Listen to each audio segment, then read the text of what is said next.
वह बात कहीं कहीं आपके जुबानों से लगातार जो पिछले पूर्व के विद्वान वक्ताओं ने अपनी बातें कही है, वो सारी बातें अलग अलग स्वरूप में अलग अलग पूर्व के विद्वान वक्ताओं के द्वारा कही गई है। मैं सिर्फ इतना जानता हूं कि 2005 के बाद के बिहार को आप सब बिहार के साक्षी हैं। बिहार में एक बड़ा परिवर्तन आया। चाहे जीवन के जितने भी क्षेत्र हैं, सभी क्षेत्रों में गुणात्मक परिवर्तन आया। और 1993 में जब भारत के संविधान में संशोधन करके पंचायती राज के शक्ति को परिभाषित किया गया और उसमें संशोधन किया गया, और उसी आलोक में जब बिहार के यशस्वी मुख्यमंत्री श्री नीतीश कुमार जी ने बिहार पंचायती राज अधिनियम में 2006 में जो संशोधन किए, एनडीए सरकार ने जो संशोधन किया, उसी का ये प्रतिफल है। आज पंचायती राज व्यवस्था बिहार में तेजी से मजबूत हुई है और उसके परिणाम भी आने लगे। मित्रों, आप में मैं लगातार आपको देख रहा हूं। किसी चुनावी सभा में इतना उल्लास बहुत कम हमने देखा है। आप में हौसला है। यही हौसला रजनीश कुमार को पुनः तीसरी बार बिहार विधान परिषद में भेजेगी।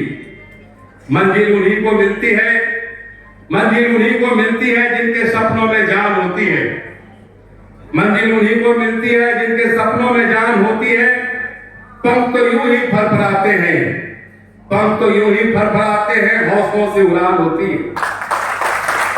और दोस्तों,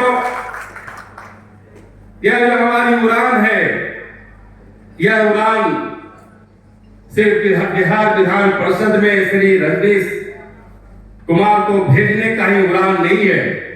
यह उड़ान है भारत के यशस्वी प्रधानमंत्री श्री नरेंद्र मोदी जी के मार्गदर्शन में पूरे भारतवर्ष ने अपने जो एक विश्व गुरु की जो ताकत थी, जो पूर्व के वर्षों में विश्व गुरु के रूप में भारत जाना जाता था, उस लक्ष्य को प्राप्त करने की ओर जिस प्रकार से माननीय नरेंद्र मोदी जी के नेतृत्व में हम पूरा भारत आगे बढ़ रहा है, वो पूरा आसमान को छूना है। बिहार विधान परिषद को एक पड़ाव है, और इस पड़ाव के माध्यम से जो हमारी ताकत है, जो राष्ट्रवाद की ताकत है, राज्य के विकास की जो ताकत है, वो ताकत कहीं न कहीं बिहार के यशस्वी मुख्यमंत्री श्री नीतीश कुमार जी को और भारत के यशस्वी प्रधानमंत्री श्री नरेंद्र मोदी जी को मजबूत करने का काम करेगा। मित्रों, आपने देखा कि यूक्रेन में जब रूस लगातार बमबारी कर रहा था और उसमें भारत और अन्य देशों के जो मेडिकल कॉलेज के छात्र थे, वो किस प्रकार से रोमानिया और पोलैंड के सीमा पर भारत के तिरंगे को शरीर में लपेट कर जब वो चलते थे तो रूस का बम उसे छू नहीं पाता था। यही है नरेंद्र मोदी की ताकत और यही है भारत की ताकत। और भारत के बच्चों को तो आप छोड़ दें, जब पाकिस्तान और बांग्लादेश के मेडिकल कॉलेज के छात्र जब तिरंगा को लपेट कर निकलता था, तो रूस का बम जो बरसक विमान था या जो बम बरसाने वाले लोग थे, वो सिर्फ तिरंगा देखता था, पाकिस्तान के उस छात्र को नहीं देखता था। और यही तिरंगा की साख है, और इस साख को भारत के यशस्वी प्रधानमंत्री श्री नरेंद्र मोदी ने कायम करने का काम किया। मित्रों, जब आप रजनीश कुमार को अपना मत देंगे, वरीयता का क्रमांक 1 चिन्हित करेंगे, तो उससे सिर्फ रजनीश कुमार की जीत नहीं है, वो जीत सिर्फ तारकिशोर प्रसाद की नहीं है, बहन लेसी सिंह की नहीं है, मंच पर बैठे तमाम जो हमारे बेगूसराय के सम्मानित नेतागण हैं, सिर्फ उसकी जीत नहीं है। यह जीत श्री नरेंद्र मोदी और श्री नीतीश कुमार की जीत है। मित्रों, आप ऐसे नेटवर्क से जुड़ने वाले हैं जो वो ताकत सिर्फ रजनीश की ताकत नहीं है, वो नीतीश और नरेंद्र मोदी की भी ताकत होगी। मित्रों, आप ऐसे मतदान में भाग लेने के लिए आने वाले दिनों में आप आगे बढ़ रहे हैं। 2006 में जब पंचायती राज अधिनियम में संशोधन हुआ, हमारी बहनें यहाँ बैठी हैं जिनके बारे में हमने चर्चा भी की थी। जब विगत 2021 के चुनाव की स्थिति को एक बार संक्षिप्त में आप आकलन करेंगे कि हमारी सरकार ने जब 50% का अधिकार हमारी बहनों को दिया, समाज का जो सबसे कमजोर तबका है उसको 20% का अधिकार दिया, जिसकी चर्चा हमारे माननीय जदयू के अध्यक्ष कर रहे थे, तो मुझे याद है कि 52.06% मुखिया निर्वाचित महिला निर्वाचित होकर आई, 52.32% वार्ड सदस्य निर्वाचित होकर आए, पंचायत समिति के सदस्य 53.78% चुनकर आए और जिला परिषद के सदस्य 57.41% चुनकर आए। यही ताकत है, क्योंकि हम जानते हैं हिंदुस्तान में जो नारी के बारे में जो हमारे उपनिषद ने जो हमारे पुराणों में जो वर्णित किया गया है, वो ताकत हमारी सरकार ने भी देने का काम किया है। जब 50% की हिस्सेदारी हमारी महिलाओं को है, पूरे भारत का, पूरे बिहार का, बेगूसराय के विकास की कल्पना तभी कर सकते हैं जब हमारी माताएं बहनें जो संवैधानिक अधिकार है समानता का, जो लिंग भेद को अलग रखते हुए समानता का जो अधिकार दिया, वो अधिकार आप तक पहुंचाने का काम हमारी बिहार की सरकार ने किया है। पहले ये याद रखेंगे, आप हमारी राजदूत हैं। जब यहां से निकलेंगी तो हमारी सरकार ने जो ताकत दी है, वो ताकत की चर्चा गांव के चौपालों में, घर आंगन में होनी चाहिए। तभी हम रजनीश कुमार जी को विजय के लक्ष्य तक पहुंचाने में पूरी तरह से कामयाब होंगे, ये हमारा आपसे आग्रह है। मैं पंचायती राज के जो जनप्रतिनिधि हैं उनको सिर्फ वित्त मंत्री के नाते एक जानकारी देना चाहते हैं कि जो 5th स्टेट फाइनेंस कमीशन का जो 1 साल का गैप हुआ है 2021 का, उसकी राशि को हमने नगर निकाय क्षेत्र में तो भेजा है, लेकिन यह वित्तीय वर्ष जैसे ही अगला वित्तीय वर्ष 22 से प्रारंभ होगा तो पंचायती राज में भी जो आपका राशि है, जो 5th स्टेट फाइनेंस कमीशन के एक वित्तीय वर्ष के इक्विवेलेंट होगा, वो राशि आपके खाते में जाने वाली है।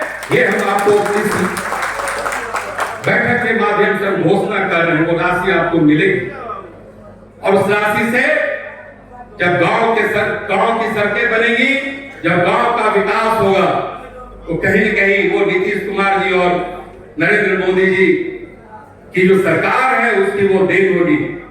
मित्रों, बहुत कुछ कहने की आवश्यकता नहीं है, हम सिर्फ आपको बताना चाहते हैं कि हमारी सरकार महात्मा गांधी के सपनों को साकार करने में जुटी हुई।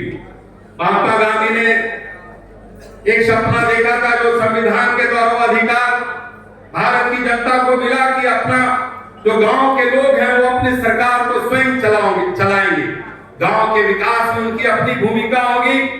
गांव के लोग पंचायती राज सरकार की कल्पना गांधी ने और हमारी सरकार ने जो किया, उस ताकत को देने का काम हमने किया है।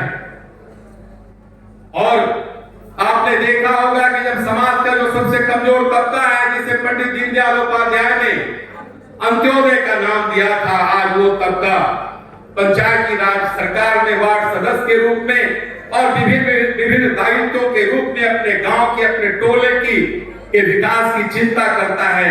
यही संविधान की ताकत है, यही एनडीए सरकार की ताकत है। इसको बंधु आप ध्यान में रखेंगे। बजट सत्र के कारण कई हमारे सम्मानीय बिहार विधानमंडल के सदस्य आज हमारे बीच उपस्थित नहीं है। हम श्रीमान सर्वेश कुमार जी को हृदय से धन्यवाद देते हैं कि आप हमारे बीच उपस्थित हैं, लेकिन कई बिल को पास करना है, 31 तक सदन है, इसीलिए हमने अपने माननीय विधायकों को तत्काल इस तरह की बैठकों में 31 तारीख तक जाने से थोड़ा परहेज करने को कहा है। लेकिन 1 तारीख से सारे अपने माननीय विधायक इस चुनाव अभियान में लगने वाले हैं और सबों की ताकत इस चुनाव अभियान में हमारे साथ होगी। हमारे जो प्रभारी मंत्री हैं वो भी आपके बीच में होंगे, जिससे कि पूरी चुनाव व्यवस्था को एक मजबूत और हम आयाम देने में कामयाब हो। अब अंत में ज्यादा कुछ नहीं कहते हुए, क्योंकि 4 बज चुके हैं, भोजन भी आपको करना है, अपने अपने गांव में भी जाना है। हम सब इतना कहने के लिए आए हैं। आज भी हमारे बिहार के यशस्वी मुख्यमंत्री श्री नीतीश कुमार जी से हमारी बात हुई। राजभवन में हम सब अल्पाहार में बैठे हुए थे और हमने कहा कि हम बेगूसराय जा रहे हैं। श्री रजनीश कुमार जी जो हमारे उम्मीदवार हैं, उनकी जीत सुनिश्चित है, लेकिन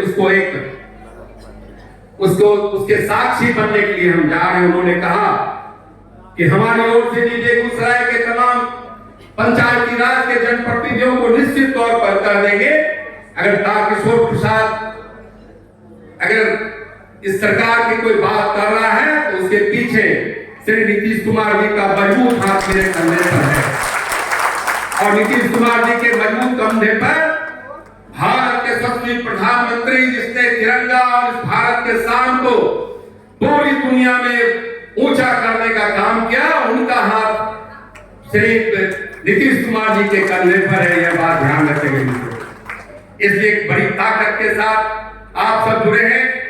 आप ऐसे उम्मीदवार के जिताने के साक्षी बनेंगे जो उम्मीदवार नरेंद्र मोदी का उम्मीदवार है, जो उम्मीदवार नीतीश कुमार का उम्मीदवार है, जो उम्मीदवार हर घर और टोले का उम्मीदवार है, जो उम्मीदवार हमारी जितनी बहनें बेटी हैं उनका या तो भाई है, उनका या तो बेटा है, ऐसा उम्मीदवार है।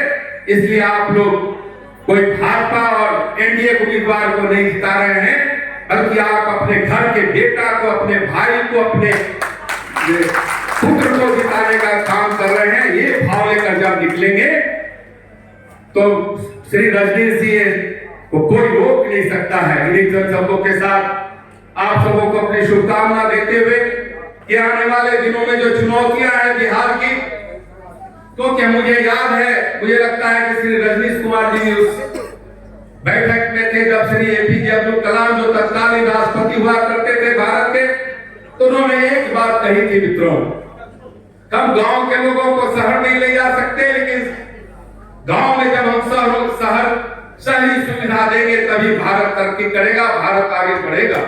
और उस पथ पर श्री नीतीश कुमार जी के नेतृत्व में हमारी एनडीए की सरकार चल रही है और उसी का ये परिणाम है। चाहे वो सड़क का क्षेत्र हो, स्वास्थ्य का क्षेत्र हो, शिक्षा का क्षेत्र हो, चाहे विद्युत आपूर्ति का क्षेत्र हो, विद्युत कनेक्शन का मामला हो, हमने वो सारी सुविधाएं आपके गांव तक, आपके टोलों तक, आपके माध्यम से पहुंचाने का काम किया है।